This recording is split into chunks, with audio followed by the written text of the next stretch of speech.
Первый звонок нового учебного года в этом году. Более 14 тысяч первоклашек впервые сядут за парты школ Якутии. Из них 4,5 тысячи в столице региона.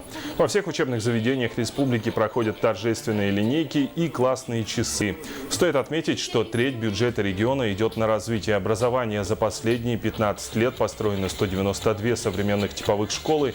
Сегодня утром глава Якутии Егор Борисов поздравил учеников и преподавателей якутских школ и дал первый школьный звонок нового учебного года.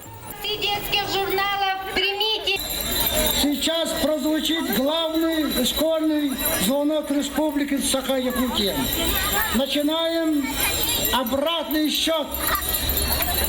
10, 9, 8, 7, 6, 5, 4, 3, 2, 1.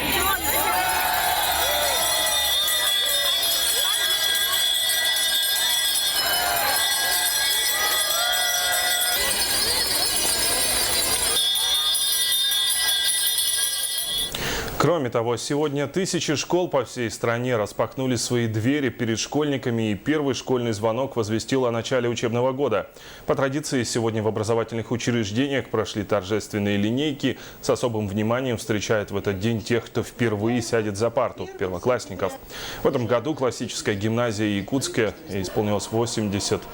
пополнилась 80 новыми учениками. На празднике знаний для них прозвучали слова напутствия и пожелания успехов. Слова поздравления на торжестве высказал один из выпускников гимназии и бывшей школы номер 8, первый заместитель председателя правительства республики Павел Маринычев. От всей души хотелось бы поздравить всех ребят, учителей, родителей с этим праздником, пожелать успешного учебного года.